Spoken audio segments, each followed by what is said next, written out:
सच है विपत्ति जब आती है, कायर को ही डर पाती है। सूरमा नहीं विचलित होते, पग एक नहीं धीरज खोते। विघ्नों को गले लगाते हैं, कांटों में राह बनाते हैं। चढ़ खुद विपत्ति पर तू छा जा, मेरे किशोर मेरे ताजा। तू स्वयं महाभयकारी है, क्या कर सकती चिंगारी। जिस दिन तमाम तरह के डर के माहौल में कोई निडर होकर लड़ने की हिम्मत कर लेता है, फिर इस बात से बहुत फर्क नहीं पड़ता कि वो लड़ाई आप जीते या नहीं जीते। लेकिन ऐसे वक्त में कोई लड़ने की हिम्मत करके खड़ा हो गया और आंख में आंख डाल करके कहे, हौसलों में फकत उतार सही, वक्त ज्यादा ही बेहिसाब सही। नाउम्मीदी से लाख बेहतर है एक उम्मीद दागदार सही। कोई भी रात इतनी घनी रात नहीं होती कि सूरज के उगने की उम्मीद ही खत्म कर दे। कोई भी वक्त इतना बुरा हो ही नहीं सकता कि लड़ने की जगहें खत्म हो जाए। कोई भी तानाशाह इतना बड़ा नहीं हो सकता कि उसकी कुर्सी एक न एक दिन चली न जाए। कल्पना करिए कि इलेक्शन कमीशन आज तक विपक्षी दलों को कायदे से ईवीएम की जांच करने नहीं दे रहा है और शायरी सुना रहा है वहां बैठ करके कि अपनी हार का ठीकरा फोड़ने मुझ पर मत आया। सोचिए देश कहां पहुंच गया।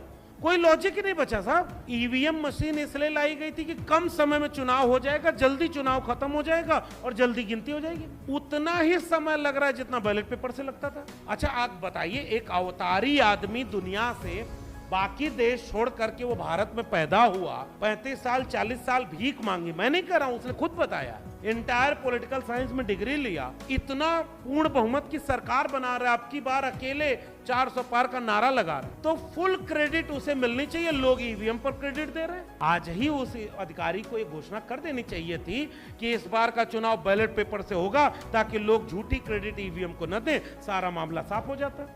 लेकिन अब तो उसका समय बचा नहीं। झूठ की चोरी अब कैसे पकड़ में आएंगे, क्योंकि बैलेट पेपर होता तो लोकतंत्र का गला कैसे घोटा जाता है, इसकी चोरी चंडीगढ़ के मेयर के चुनाव की तरफ पकड़ ली गई होती। मैं नागपुर आने के लिए दिल्ली जहां एयरपोर्ट पर बैठा, 4-5 लोग बैठे थे और कॉन्फिडेंस देखिएगा। एक आदमी दूसरे आदमी से बोला कि आज तो चुनाव घोषित होने वाले हैं।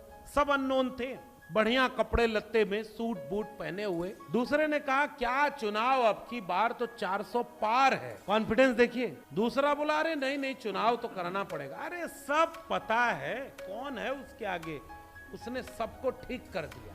तो कहा अरे नहीं वो तो गड़बड़ हो गया, इलेक्टोरल बॉन्ड में पकड़ में आ गया कि तुमने एक हाथ से चंदा लिया, दूसरे हाथ से उसको ठेका दिया है। तो कहा तो क्या हुआ, पहले वाले लोग कुछ करते थे तो बताते थोड़े ही थे। तो उसने कहा अरे नहीं उसमें ये भी पकड़ में आया है कि जो चंदा नहीं दे रहा तो उसके घर तुमने ईडी भेजी, सीबीआई भेजी, और जब ईडी और सीबीआई भेजी तो अगले दिन उसने चंदा दे दिया। तो कहा कि यही तो होती है ताकत, शेर है, सीधे सीधे जो नहीं माना उसको डरा के ले लिया चंदा। मैं चुपचाप दोनों को सुन रहा था। उसके बाद उसने कहा कि देश की तरक्की अगर चाहिए तो तानाशाह चाहिए।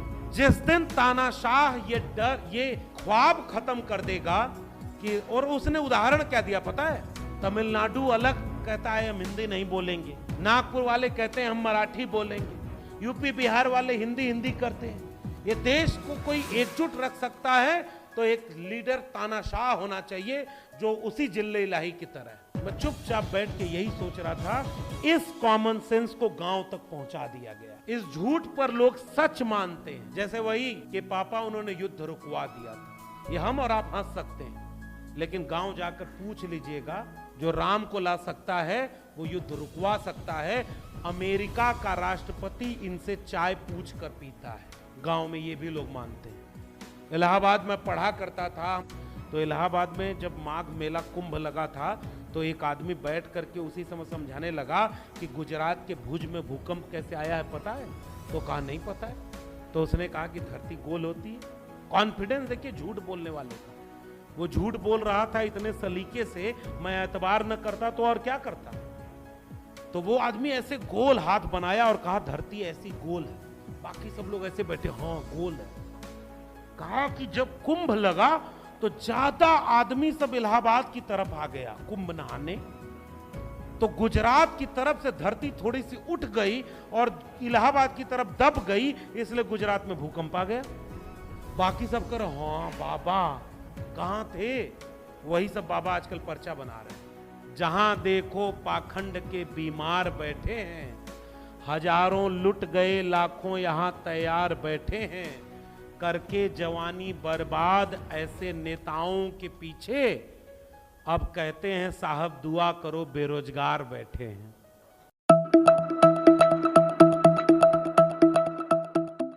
जिन्होंने इस साजिश को समझ करके एक होने और बहुत डाइवर्सिटी में एक होने का ये अभियान शुरू किया है, इसके लिए मैं उन सभी आयोजकों को बहुत बधाई देना चाहता हूं।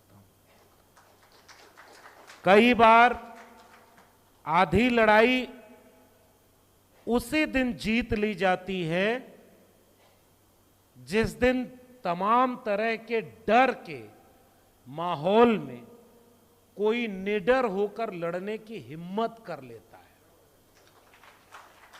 फिर इस बात से बहुत फर्क नहीं पड़ता कि वो लड़ाई आप जीते या नहीं जीते, लेकिन ऐसे वक्त में कोई लड़ने की हिम्मत करके खड़ा हो गया और आंख में आंख डाल करके कहे, इसलिए उम्मीद जिंदा रहती है। हौसलों में फकत उतार सही, वक्त ज्यादा ही बेहिसाब सही, नाउम्मीदी से लाख बेहतर है एक उम्मीद दागदार सही। कोई भी रात इतनी घनी रात नहीं होती कि सूरज के उगने की उम्मीद ही खत्म कर दे। कोई भी वक्त इतना बुरा हो ही नहीं सकता कि लड़ने की जगहें खत्म हो जाएं। कोई भी तानाशाह इतना बड़ा नहीं हो सकता कि उसकी कुर्सी एक न एक दिन चली न जाए। इसी उम्मीद के साथ युवाओं का कार्यक्रम होना चाहिए और मैं इसलिए भी बधाई दूंगा इस कार्यक्रम के आयोजकों को, जहां से मैंने बातचीत शुरू की थी। हर विषय पर बातचीत हुई, लगभग जिन विषयों पर आज बात होनी जरूरी है। महिलाओं के विषय पर बात हुई, लेकिन यहां केवल यह नारा नहीं लगा कि बेटी पढ़ाओ बेटी बचाओ। हकीकत में बेटी की समस्या क्या है और उसका समाधान कैसे होगा, उस पर बात हुई। सोशल मीडिया पर बात हुई। हमारे दोस्त ने बहुत शानदार प्रेजेंटेशन दिया। बस उस प्रेजेंटेशन में यह बताना भूल गए कि आजकल तो डियर प्राइम मिनिस्टर भी अपने चैनल को लाइक करें, सब्सक्राइब करें, बेल आइकॉन दबाएं की अपील करते हुए देखे जा रहे हैं। तो वो नहीं कराया गया, लेकिन उसका कैसे इस्तेमाल करना है और उससे कैसे बचना है। पैरासीटामोल की दवाई भी गलत ढंग से खा ली जाए तो रिएक्शन कर जाती है। यहां तो आप इतने नेता का भाषण इतना गलत डायरेक्शन से ले रहे हैं, बदहजमी होनी लाजमी है। और उनके भाषण का झूठ कैसे लोगों को बरगला रहा है। पापा युद्ध रुकवा दिया, हमें विदेश से बाहर से ले आए। सोचिए, खुले आम झूठ। पहले क्या होता था, झूठ उठ कोई बोलता था तो अगल बगल देख लेता था कि कोई सुन तो नहीं रहा है कि हम सामने वाले को मूर्ख बना रहे हैं। अब तो खुलेआम मूर्ख बनाया जा रहा है। ये देख करके कि मान जाते, कितने पापा लोग इस पे खुश हो गए, हां युद्ध रुकवा दिया, हमें तो पता ही नहीं था। और जो युद्ध लड़ रहे हैं उन्हें भी पता नहीं कि अरे कब रुका, किसने रुकवाया। ऐसे वक्त में जब झूठ का बोलबाला है, सच की लड़ाई लड़ना अपने वक्त में जिंदा होने की निशानी है। और इसके लिए भी आयोजकों को धन्यवाद, क्योंकि जो झूठ बोल रहा है ना, उसके पास झूठ को फैलाने के रास्ते बहुत ज्यादा हैं।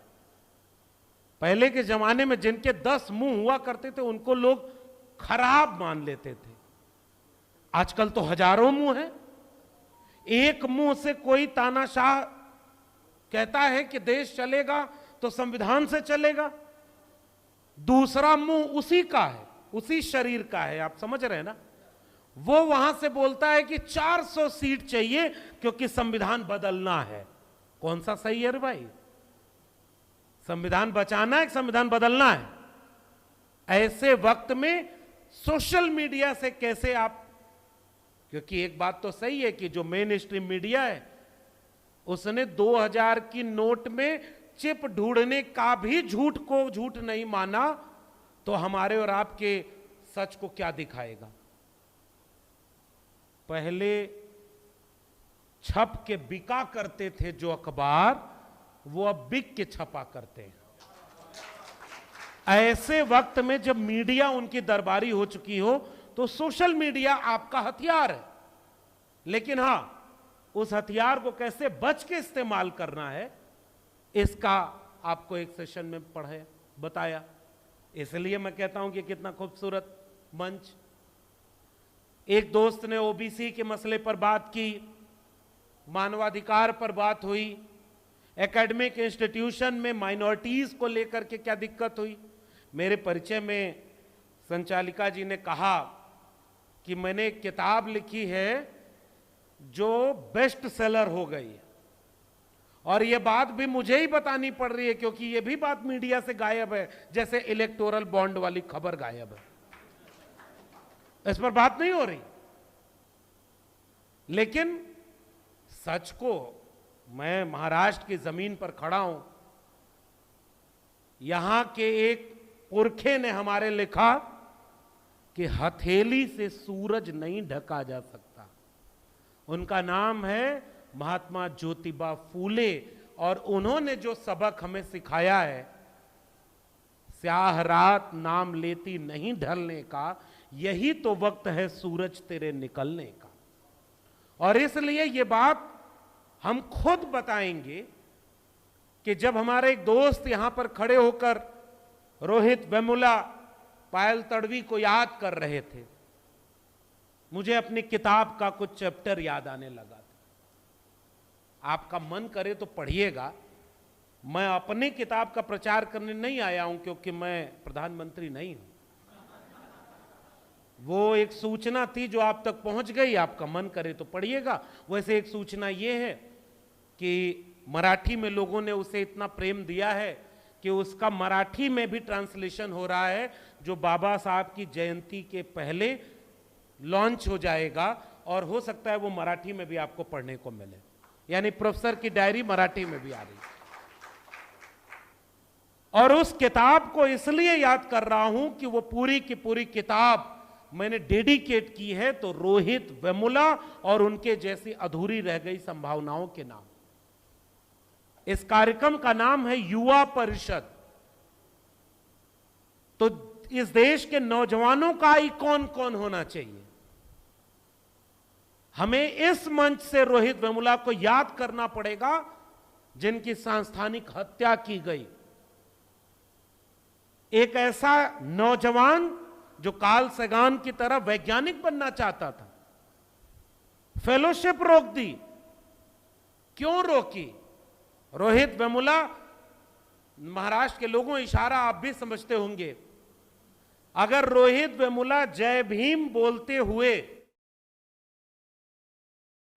उनका वाला नारा भी लगाने लगता तो उससे किसी को कोई दिक्कत नहीं होती। जैसे महाराष्ट्र में बहुत सारे लोग जय भीम बोलते हैं, दिल्ली पहुंचते पहुंचते वो कुछ और हो जाता है। समझ रहे हैं ना?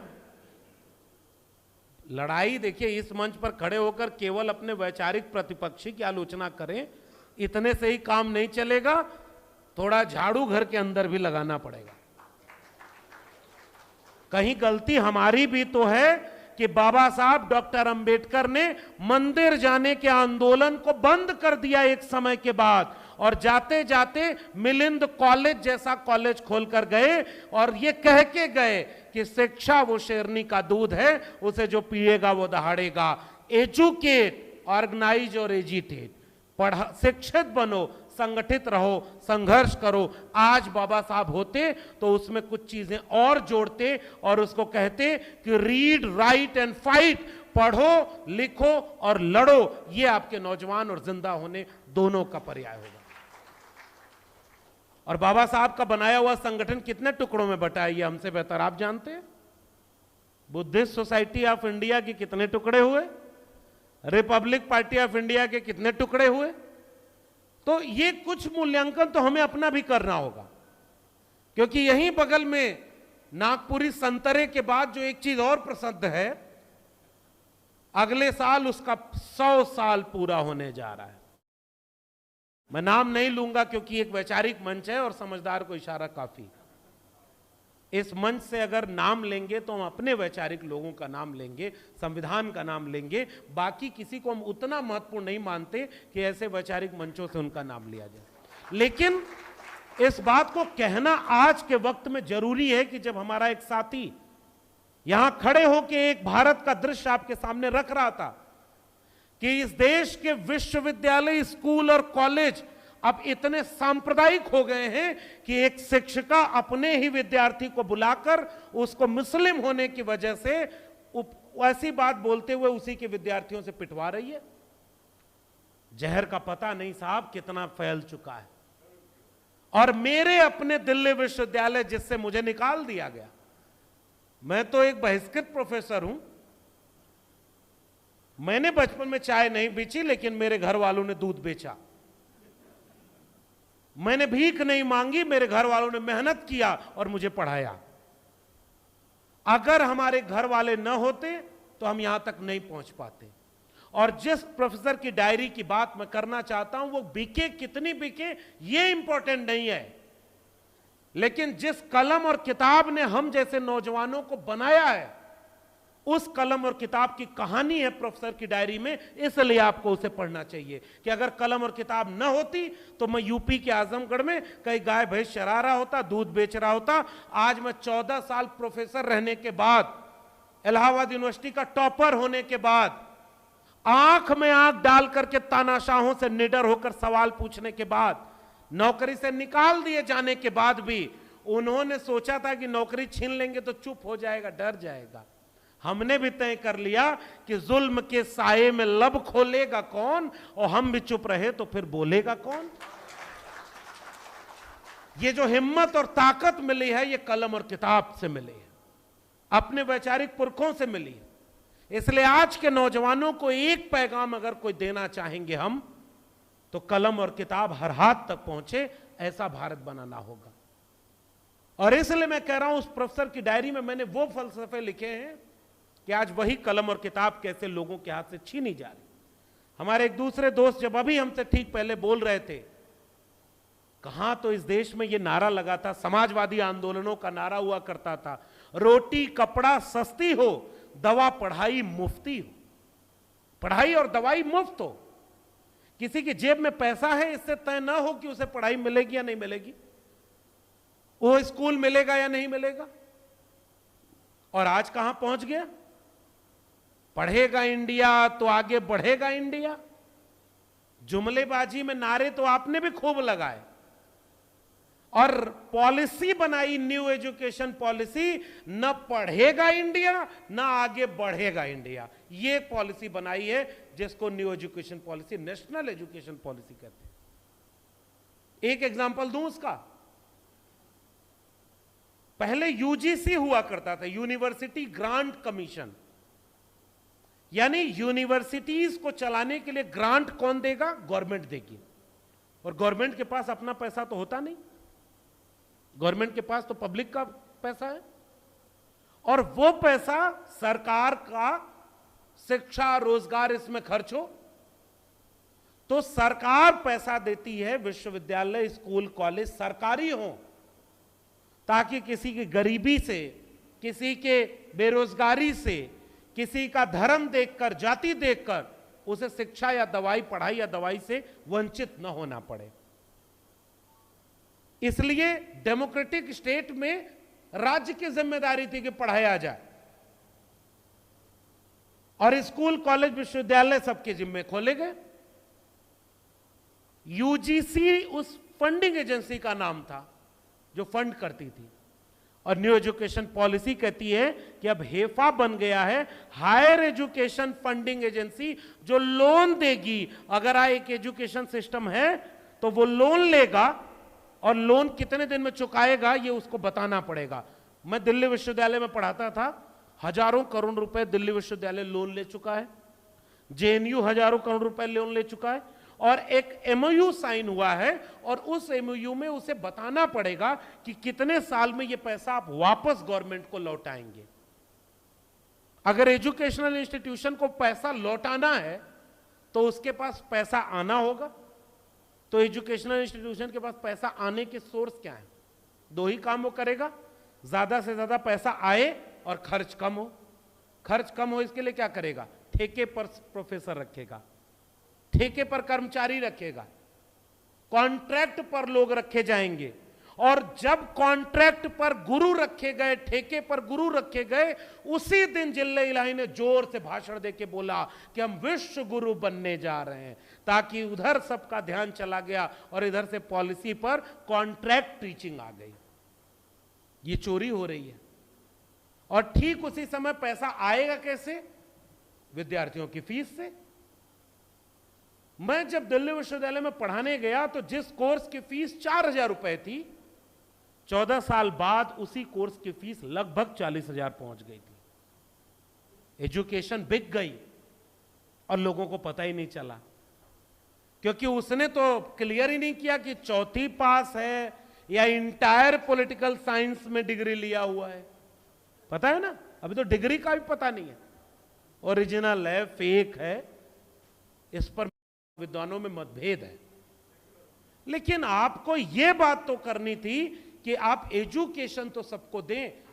नौजवानों का सम्मेलन हो रहा है, एक बात सोचकर बताइए, अगर एजुकेशन छीन ली जाएगी, एक पीढ़ी लगभग 65 करोड़ लोग नौजवानों की उम्र के हैं इस देश में। दुनिया का सबसे नौजवान देश कौन है? भारत। तो दुनिया के सबसे ज्यादा युवा कहां हैं? भारत में। लेकिन दुनिया के सबसे ज्यादा युवा क्या यूपीएससी की तैयारी कर रहे हैं? क्या एसएससी की तैयारी कर रहे हैं? क्या मेडिकल और इंजीनियरिंग की तैयारी कर रहे हैं? क्या विश्वविद्यालयों में हैं? नहीं, कांवड़ ढोने में है, दंगे में है, धार्मिक लड़ाई कराने में है। अगर ये दुनिया के सबसे ज्यादा युवा विश्वविद्यालय, स्कूल, कॉलेज में होते तो वाकई विश्व गुरु बन जाते। लेकिन फिर उनकी दुकान बंद हो जाती, जो धर्म के नाम पर लड़ाते हुए कह रहे हैं कि मेरी झोपड़ी के भाग आज खुल जाएंगे। समझ गए ना? ये नौजवानों के साथ सबसे बड़ा धोखा इस देश में किया जा रहा है। अगर कोई नौजवान शिक्षित ही नहीं होगा, मैं डेटा देख रहा था 10 मई 2022 का नवभारत टाइम्स का एक डेटा है, क्योंकि अब तो आंकड़े बंद हो गए, अब तो आंकड़े नहीं आएंगे। अब तो हो सकता है सुप्रीम कोर्ट को कहना पड़े इलेक्टोरल बॉन्ड की तरह कि बताओ, तो हो सकता है पीएमओ की तरफ से एक लेटर आए, 30 जून तक बता पाएंगे। बहुत बड़ा काम है, बहुत डेटा कलेक्शन करना पड़ेगा, बहुत टाइम लगेगा। फिर कोई जज ये बात भूल जाए कि उसका भी जज लोया हो सकता है, अगर वो हिम्मत दिखा दे तो 24 घंटे के अंदर डेटा पब्लिक हो गया। चोरी कौन कर रहा था भाई? और वह जज अगर उस तरह का डेटा रिलीज कर पाया, तब जाकर के पता चला कि चोरी कहां हो रही थी। लेकिन एक गैर सरकारी संस्था आंकड़े दे रही है, 2019-2020 के बीच में इस देश के 51,108 स्कूल सरकारी जो थे वो बंद हो गए। अभी हमारे साथी महाराष्ट्र के स्कूलों को बता रहे थे, ये एक साल में 50-50 हजार सरकारी स्कूल बंद हो रहे हैं। पिछले 10 साल में कितने स्कूल बंद हो गए होंगे? जब नए स्कूल खोले जाने चाहिए तो आपके सरकारी स्कूल बंद हो रहे हैं। नए विश्वविद्यालय खोले जाने चाहिए तो डीयू और जेएनयू की फंडिंग कम की जा रही है।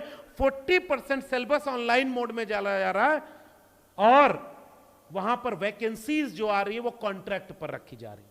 ये लास्ट है जिसमें परमानेंट लोग होंगे। नौजवानों को यहां से धोखा दिया जा रहा है, युवाओं को वहां से रोका जा रहा है। और इसलिए जिल्ले इलाही का फरमान आया है। जिल्ले इलाही जब मैं कह रहा हूं तो आप समझ रहे होंगे किसको कह रहा हूं। फकीर 2014 में बोले थे, मैं रेलवे स्टेशन पर चाय बेचा करता था, मुझे अगर आप प्रधानमंत्री बना देंगे, कितना रोजगार प्रतिवर्ष? बताइए भाइयों बहनों, आप बताओ। क्योंकि अगर आप यहां बहुत पैसे होकर बैठे रहेंगे तो यहां से बाहर जाकर लड़ाई क्या लड़ेंगे? अभी हमारे साथी कह रहे थे, इस बात को गांव गांव तक ले जाना है। कितने करोड़ रोजगार प्रतिवर्ष? 2 करोड़ रोजगार। तो 10 साल में कितना रोजगार हो जाता? 20 करोड़ रोजगार। 20 करोड़ रोजगार कहां मिला? मिला है वहां मिला है जहां से चंदा आया है, मजदूरी का। जबकि रोजगार का मतलब क्या था? उसी चुनावी भाषण में बोल देते कि पकौड़ा बेचना भी रोजगार है।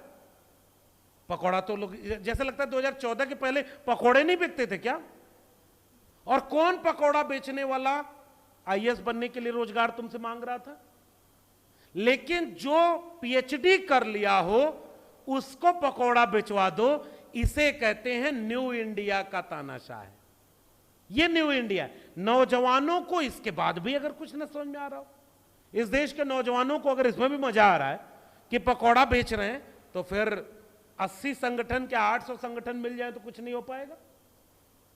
क्योंकि उनके सोशल मीडिया पर 1 मिनट की एक रील्स आएगी और उस रील्स में गाना होगा, भाइयों बहनों जो राम को लाए हैं हम उनको लाएंगे। कहां से लाए हो? कब लाए? कहां गए थे राम? हमने तो अपनी किताबों में पढ़ा, कस्तूरी कुंडल बसे मृग ढूंढे बनमाई, और ऐसे घट घट राम है दुनिया देखे नाई। मोको कहां ढूंढे रे बंदे मैं तो तेरे पास में, ना मैं मंदिर ना मैं मस्जिद ना काबे कैलाश में, ना मैं जप में ना मैं तप में ना मैं व्रत उपवास में, खोजी हो तो तुरते मिलो पल भर की तलाश में। कहे कबीर सुनो भाई साधो मैं तो हूं विश्वास में, और तुम उनको लाए हो। आप कल्पना करिए कि जिस बात से लोगों की धार्मिक भावना आहत होनी चाहिए थी, उस बात पर लोग वोट दे रहे हैं, इंजॉय कर रहे हैं। भगवान से भी बड़े हो गए उनको लाने वाले। एक फोटो देखी थी सोशल मीडिया पे, राम छोटे हैं और राम को लाने वाले, गांव में जाइएगा लोग ये मानते हैं कि हां राम को वही लाए हैं। जो सबको लाया है वो उनको लाए हैं। क्यों लाए हैं पता है?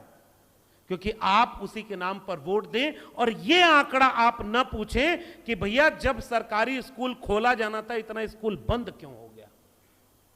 एक विश्वविद्यालय है जवाहरलाल नेहरू विश्वविद्यालय, क्या आपको नहीं नागपुर में रह करके यह महसूस होता? और नागपुर तो फिर भी एक मेट्रोपॉलिटन सिटी में आ गया है। यहां से 400 किलोमीटर दूर, कई बार मैं उन इलाकों में भी गया हूं, वहां के बच्चे, वहां घर रहने को ठीक से घर नहीं है, पीने को साफ पानी नहीं है, उनके पास सपने देखने के भी कितने मौके हैं। मैं यूपी से आता हूं, मेरे पूर्वांचल में भी वैसे ही हाल है। उन गांवों में वाकई झोपड़ी के भाग नई जगह, क्योंकि वहां न अस्पताल है न स्कूल है।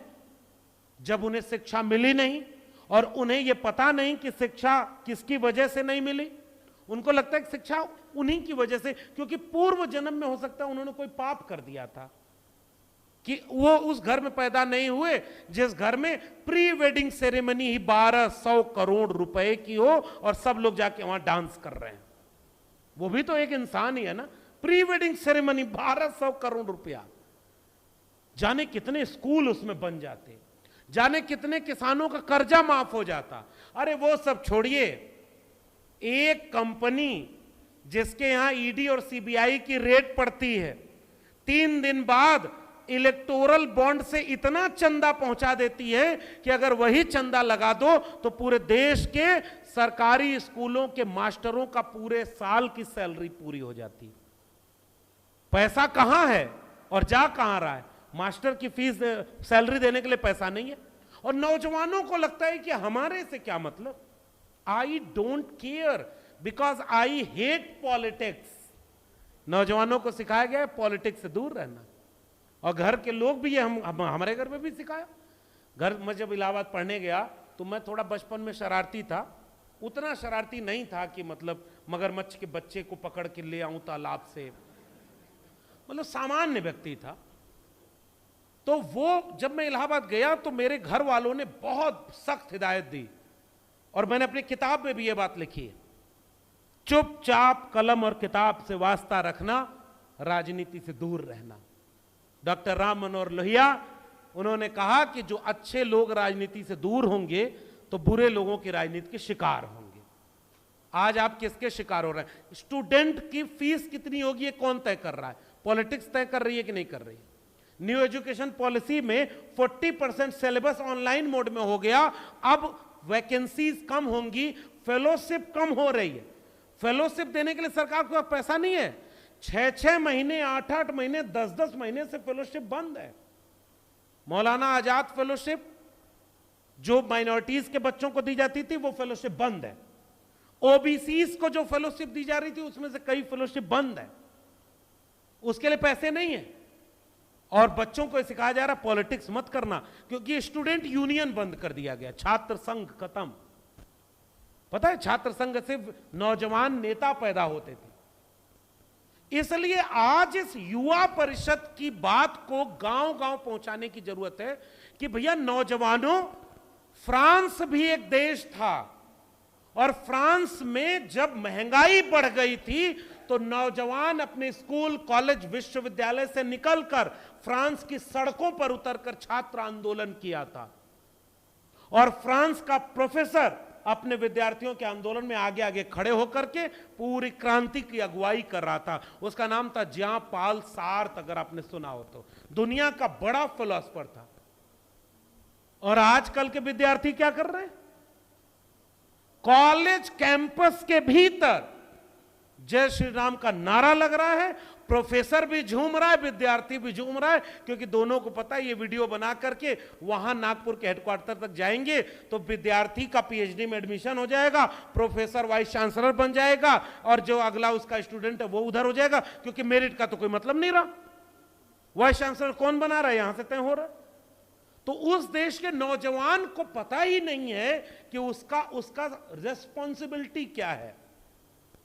और छोड़िए विदेशों का उदाहरण, इस देश के उदाहरण को सुनिए ना।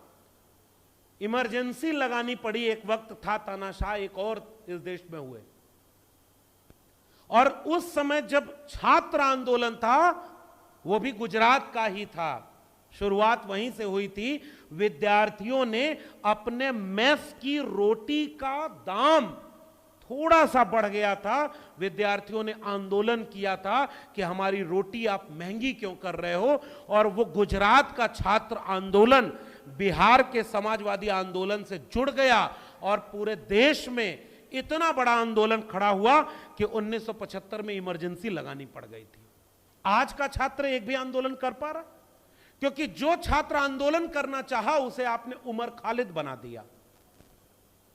1000 दिन से ज्यादा हो गया और उमर खालिद जेल में है, अभी तक उसके ऊपर आरोप तय नहीं हुआ है। लेकिन मैं अगर उमर खालिद का नाम ले लूंगा तो मेरी वीडियो अगर सोशल मीडिया पे जाएगी तो मुझे नीचे कमेंट में मेरे अपने परिवार के लोग, कहते हैं ना 140 करोड़ मेरा परिवार है, उसी परिवार के लोग मुझे मुल्ला कह के गाली देंगे, जबकि मैं मुसलमान नहीं हूं। कल्पना करके देखिए कि अगर मैं मुसलमान होकर के उमर खालिद की बात करता तो क्या होता। और नौजवान वो गाली देने वाला बना है। जो सोशल मीडिया का हमारे दोस्त बता रहे थे, वो नौजवान ट्रोलर बन गया है 2 रुपए का। उसे पता नहीं 2 रुपए भी पेमेंट होता है कि नहीं, क्योंकि पेटीएम भी धोखा दे के भाग गया है।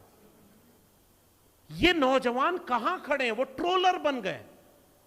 तो जो छात्र आंदोलन से एक बड़ा आंदोलन खड़ा हुआ था, यही जेएनयू जब अपनी फीस के लिए लड़ रहा था तो जेएनयू को बदनाम करने का किस्सा गांव-गांव सुनाया जा रहा था।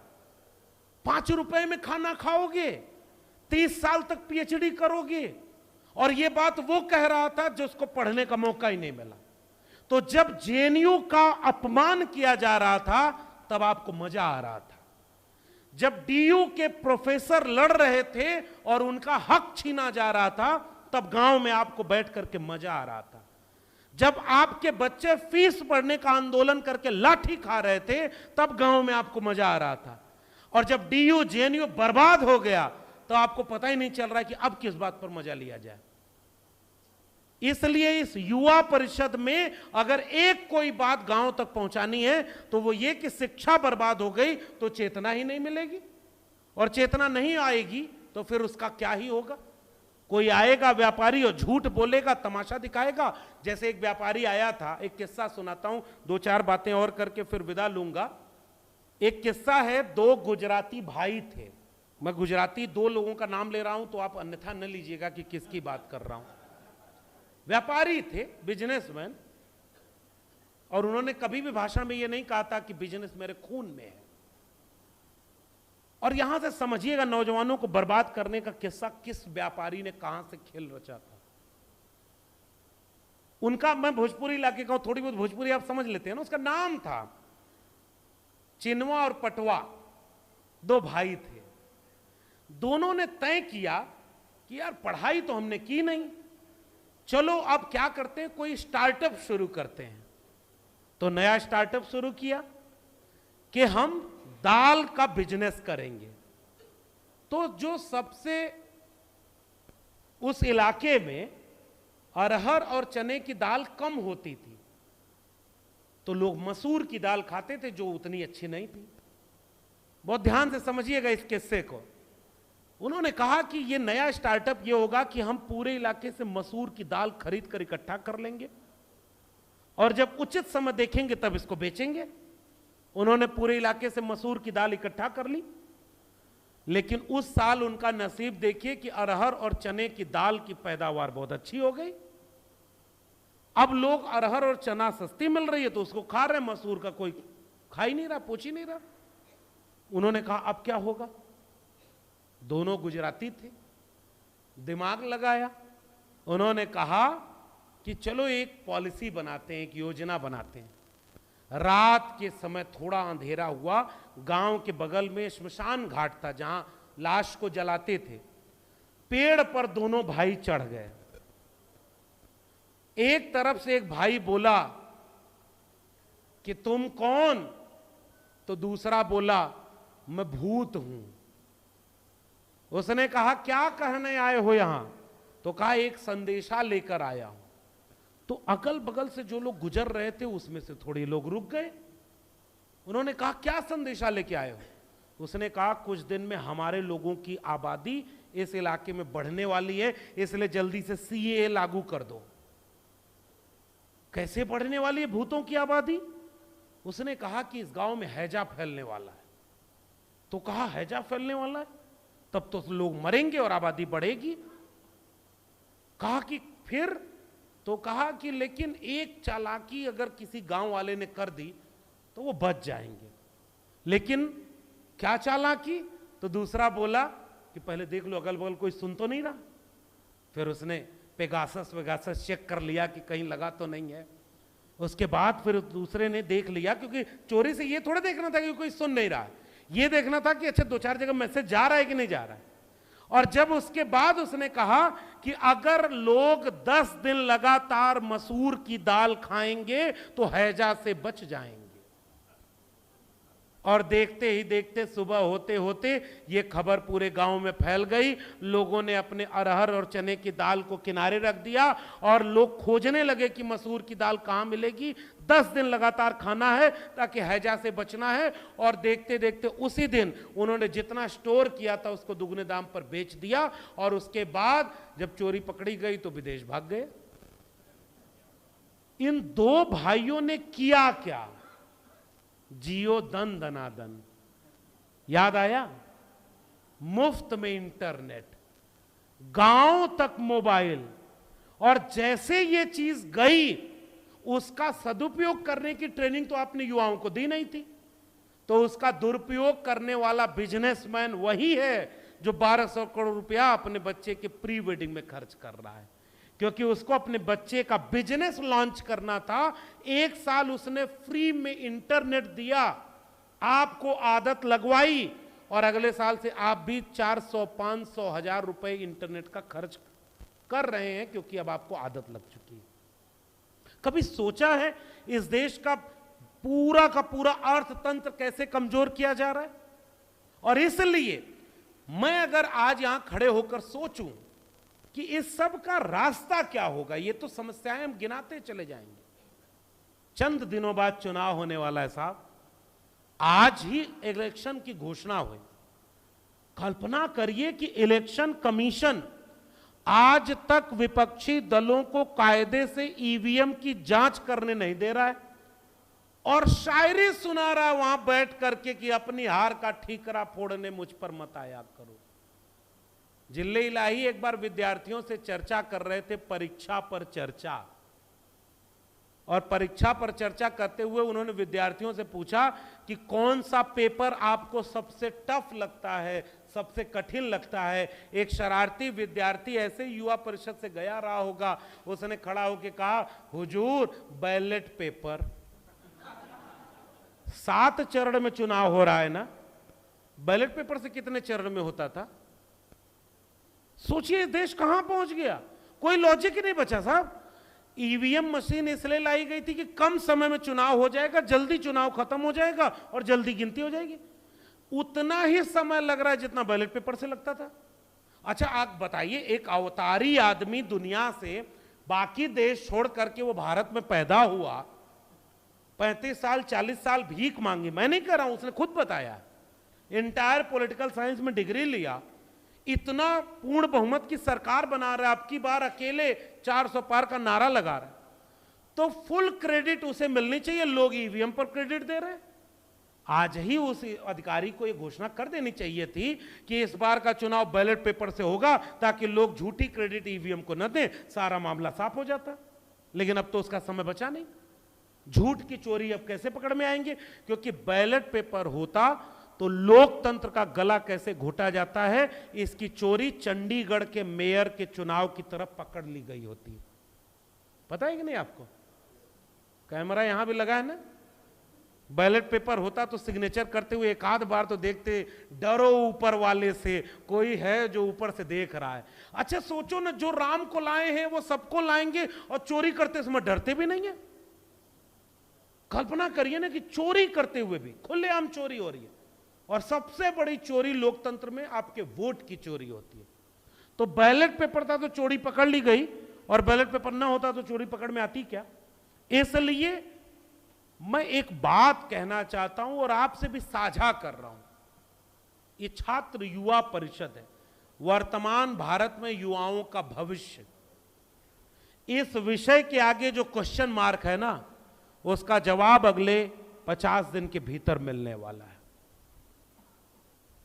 इसका जवाब अगले 50 दिन बाद यह मिलेगा कि अगर वर्तमान भारत है तो उसमें युवाओं का कोई भविष्य बचेगा भी या नहीं बचेगा। 80 करोड़ लोगों को मुफ्त में 5 साल तक अनाज दिया जा रहा है। संविधान का पाठ हमने पढ़ाया नहीं, हमने सांप्रदायिकता की आग को फैलने दिया। एजुकेशन जब चौपट हो रहा था तो बचाया नहीं, फिर आप बचाएंगे किसको? एक कविता सुनिए, पहले वो आई यहूदियों के लिए, मैं नहीं बोला क्योंकि मैं यहूदी नहीं था। फिर वो आए ईसाइयों के लिए, मैं नहीं बोला क्योंकि मैं ईसाई नहीं था। फिर जब वो आए मेरे लिए तो कोई बोलने वाला बचा ही नहीं था। पहले वो आए मुसलमानों के लिए, बुलडोजर लेकर आए, मैं नहीं बोला क्योंकि मैं मुसलमान नहीं था। उस दिन ये भारत कहां खड़ा था जब फ्रिज में मांस किसका है इस बात को देख करके मंदिर के लाउडस्पीकर से ऐलान करके लिंचिंग कर दी गई, और उसके बाद होती रही। आज अगर लिंचिंग हो जाए तो किसी को फर्क नहीं पड़ेगा, क्योंकि अब तो उसका मामला ही खत्म हो गया। फिर वो आए किसानों के लिए, हम और आप नहीं बोले क्योंकि हम और आप किसान नहीं थे। शायद किसानों को 750 किसान मारे गए, अब की दिल्ली भी नहीं पहुंच पाए। देखा आपने, जितने लोग उसकी खबर दिखा रहे थे, अकाउंट सस्पेंड, बंद कर दिया चैनल। और चौधरी चरण सिंह को भारत रत्न दिया है, किसानों के नेता। चौधरी चरण सिंह कहा करते थे कि ये देश की मीडिया जब तक मुझे आलोचना करे, मेरे खिलाफ लिखे, तब तक समझना कि किसानों में तुम्हारा हूं, और जिस दिन ये मीडिया मेरी तारीफ करने लगे मेरे लोगों, उसी दिन समझ लेना कि मैं बिक गया हूं। वो चौधरी चरण सिंह जो कहते थे कि इस मुल्क की तरक्की का रास्ता खेतों और खलिहानों से होकर गुजरता है। वो चौधरी चरण सिंह जो कहा करते थे कि टाटा बिरला की जागीर नहीं, ये भारत देश हमारा है। उस चौधरी चरण सिंह को भारत रत्न दिया उसी सरकार ने जो किसानों को आंदोलन भी नहीं करने दे रही है, गोली और आंसू गैस के गोले छोड़े जा रहे हैं। कहां है ये वर्तमान में युवाओं का भविष्य? 99% लोग किसान परिवार से आते हैं, तो खेती किसानी बर्बाद हुई तो हम नहीं बोले। तो जब हमारा विश्वविद्यालय और स्कूल बर्बाद हो रहा था तो कोई नहीं बोला। ये तो बहुत व्यवहारिक सी बात है। टुकड़े टुकड़े में करके तोड़ा गया। मेरे पिताजी एक बार मुझे खरीदने अंगूर भेजे, और मुझे ये कहानी बहुत मारक लगती है। मैंने सोचा कि कम पैसे में ज्यादा अंगूर खरीद कर दिखाऊंगा, तो मैं अंगूर लेके आया और मैंने कहा 10 रुपए में देखिए 5 किलो अंगूर लेके आया। हालांकि ये तब की बात है जब रुपए की कीमत डॉलर की तुलना में, सतयुग की बात है, अब तो इतना अंगूर कहां मिलेगा। उन्होंने कहा कि ये सस्ता क्यों ले आए? मैंने कहा कि ये अलग अलग टुकड़े में पड़ा हुआ था उसी ठेले पर। तो कहे दूसरा अंगूर कितने रुपए था? मैंने कहा वो 20 रुपए किलो था। उन्होंने पूछा कि क्यों वो महंगा था, कुछ समझ पाए? मैंने कहा नहीं, केवल इतना ही था, वो गुच्छे में था और ये टूटा हुआ था। उन्होंने कहा इससे यही सीख मिलती है कि अगर टुकड़े में बिखरे रहोगे तो औने पौने दाम पर खरीदे और बेचे जाओगे, अगर एकजुट रहोगे तो तुम्हारी कीमत ज्यादा लगेगी।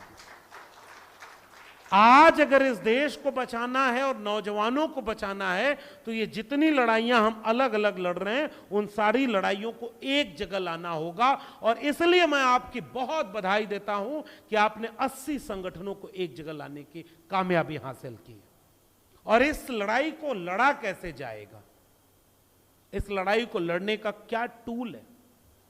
झूठ के सामने सच की लड़ाई, नफरत के सामने मोहब्बत की लड़ाई।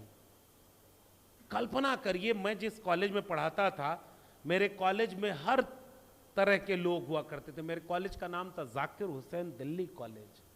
मेरी किताब में मैंने कॉलेजेस के नाम बदल दिए हैं। आपको पढ़ने का मन करे तो जरूर पढ़िएगा प्रोफेसर की डायरी।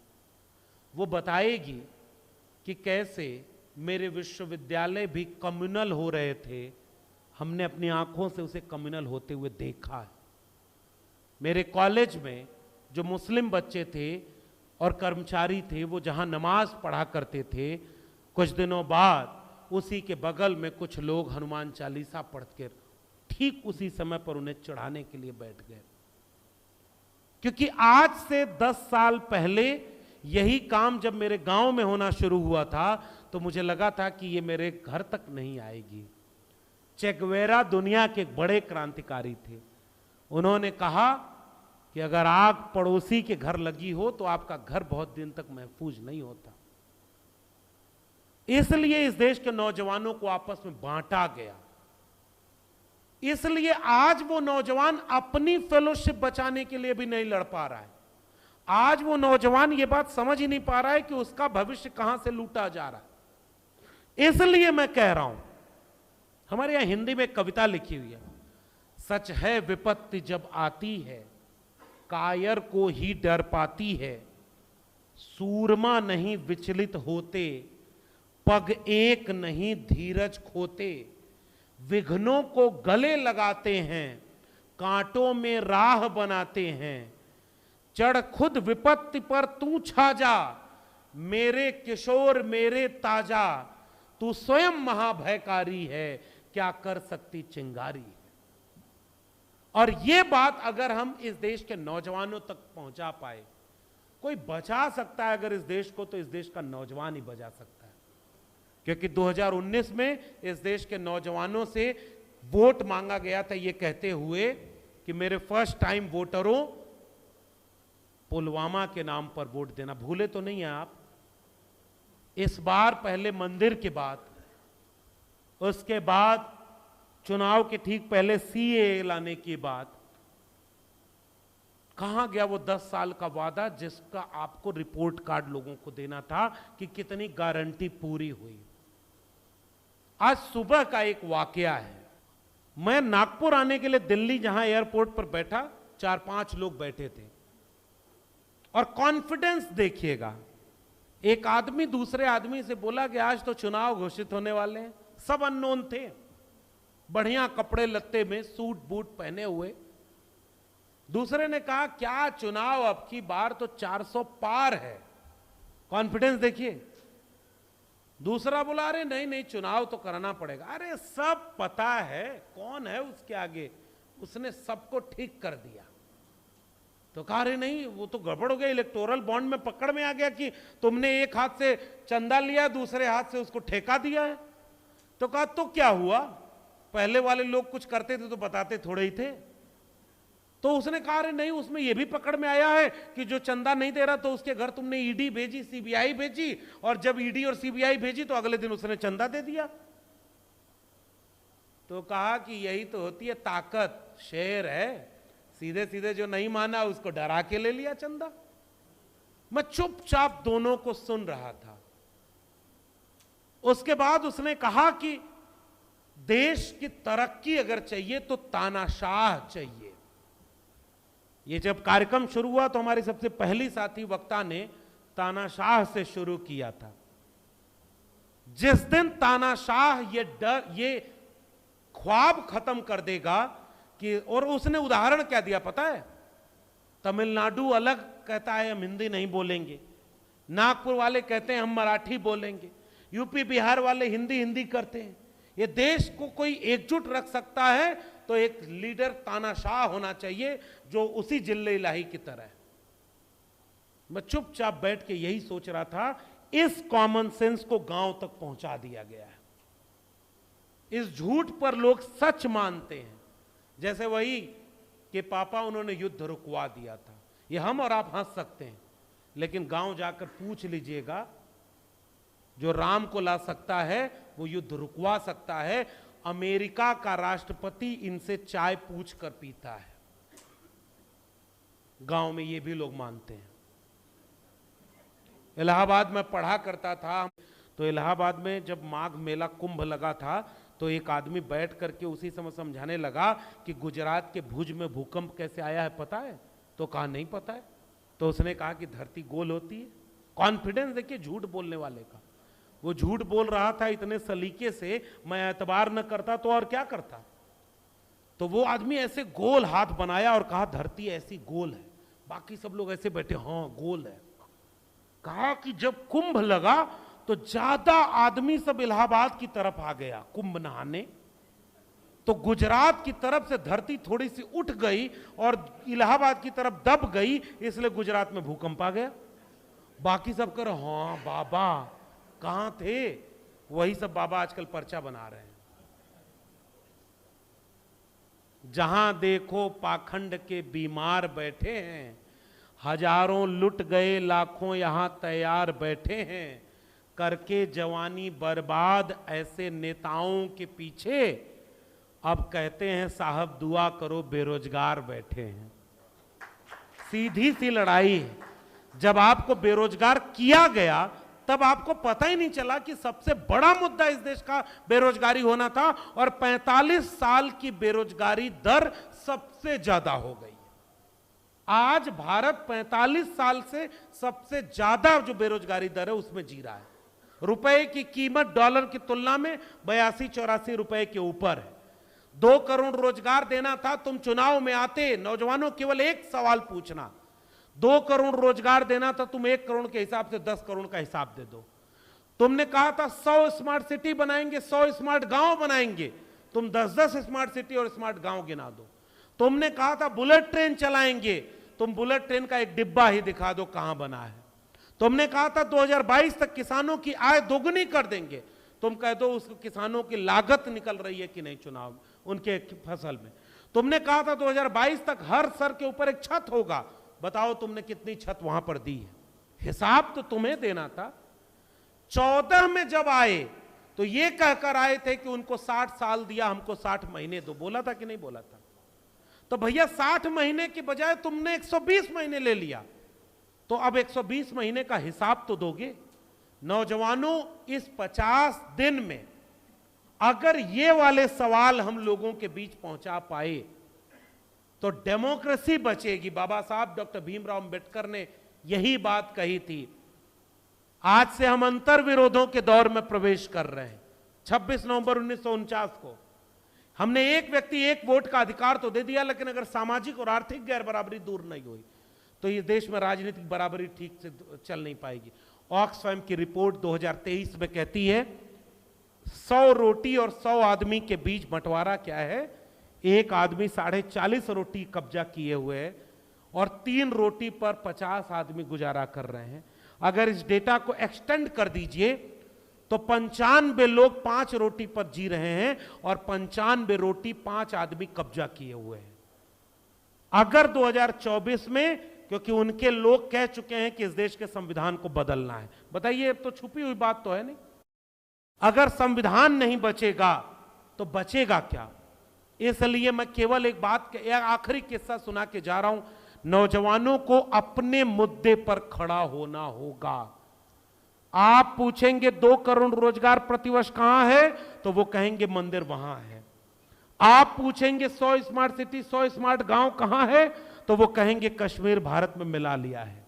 आप पूछेंगे कि किसानों की आय दोगुनी और सर पर छत कहां है, तो वो कहेंगे धारा 370 हटा दिया है। आप कहेंगे कि महंगाई और बेरोजगारी बहुत हुआ, महंगाई की बार, अब की बार फलाने की सरकार, तो वो कहेंगे ट्रिपल तलाक से मुक्ति दिला दिए। वो भटकाएंगे आप अगर अपने मुद्दे पर टिके रहे। एक बात सोच के देखिए ना कि वोट किस नाम पर देना चाहिए, और वो बरगलाने आते हैं और हम उस झूठ में फंस जाते हैं। एक आखिरी किस्सा सुना के विदा ले रहा हूं, इसी इशारे में सब कुछ है, और यह किस्सा बहुत महत्वपूर्ण है। एक जंगल में बाघ से एक गधा उलझ गया। गधा बोला घास काले रंग की है। बाघ बोला नहीं रे मूर्ख, ये घास हरे रंग की है, दिख नहीं रहा तुझे? गधा बोला ऐसे कैसे, अच्छे दिन आ गए हैं, ये काले रंग की घास है। बाघ बोला अरे तुम्हें दिखाई नहीं देता क्या, ये घास हरे रंग की है। दोनों लड़ने लगे, राजा के पास गए। राजा शेर था, शेर से दोनों ने फैसला कहा, सुनाइए। गधा बोल रहा है हाँ घास काले रंग की है, तो वो बोला कि देखिए घास हरे रंग की है। शेर ने फैसला सुनाया, गधा सही बोल रहा है, बाघ को 1 साल की आजीवन कारावास की सजा जंगल से बाहर जाने की कह दी जाए। गधा नाचते हुए चारों पैर उठाकर खुश होते हुए गया, मैं जीत गया, मैं जीत गया। जब वो गधा नाचते हुए चला गया तो बाघ ने शेर से पूछा कि राजा ये कैसा अन्याय है, आप भी देख रहे हो घास हरे रंग की है और आपने मेरे खिलाफ सजा सुना दी। उस शेर ने जो बोला, इस देश के नौजवानों को यही मेरा पैगाम है। शेर ने कहा कि मुझे पता है ये घास हरे रंग की है, सजा तुम्हें इस बात के लिए नहीं मिली है कि तू गलत है, सजा इस बात के लिए मिली है कि तू गधे से बहस कर रहा है, तुम्हारे जिम्मे और कोई काम नहीं है, तू गधे से उलझा पड़ा है। इस देश के नौजवानों को किस गधे से उलझा दिया गया है, इस बात को इशारे में समझ जाइए। आप सारी चीजों को लौट के आएंगे। हमारा मुद्दा शिक्षा, स्वास्थ्य और रोजगार होना चाहिए था। हमारा मुद्दा कलम और किताब होनी चाहिए थी। हमारा मुद्दा भारत का संविधान होना चाहिए था। हमारा मुद्दा मोहब्बत का भारत होना चाहिए था। ज्योतिबा फूले स्कूल खोलने निकले, घर से निकाल दिया क्योंकि धर्म वालों ने कहा कि धर्म के खिलाफ काम हो रहा था। उनको पहली बार अपने आंगन में जगह देकर स्कूल खुलवाया। उस दोस्त का नाम था उस्मान शेख। ज्योतिबा फूले और उस्मान शेख के सपनों के भारत में कुछ लोग नफरत की आग लगा रहे हैं। इस देश में कोई रोहित वेमुला, कोई पाल तड़वी बना रहा है। इस देश में नौजवानों को हिंसा की लपट में डाला जा रहा है। अखंड भारत बनाएंगे, हिंदू राष्ट्र बनाएंगे। अगर 50 दिन में इस बात का फैसला नहीं हुआ कि यह देश किसी धर्म का होगा या संविधान से चलेगा, तो अगली बार पता नहीं वर्तमान भारत में युवाओं के भविष्य का कोई कार्यक्रम भी हो पाएगा या नहीं। इस बात की चेतावनी के साथ मैं अपने देश की आवाम से एक अपील और एक गुजारिश करूंगा कि वोट उन्हें दीजिएगा जो आपके बच्चों के भविष्य की बात करे। वोट उन्हें दीजिएगा जो संविधान की हिफाजत करे। वोट उन्हें दीजिएगा जो आपको रोटी, कपड़ा, मकान और शिक्षा, स्वास्थ्य, रोजगार की बात करे। धर्म के नाम पर लड़ाने वालों को अगर वोट दिया तो मुझे नहीं लगता कि आपके पास कुछ भी बचेगा। जमी बेच देंगे, गगन बेच देंगे, कली बेच देंगे, चमन बेच देंगे। कलम के सिपाही अगर सो गए तो वतन के सिपाही वतन बेच देंगे। बहुत बहुत धन्यवाद।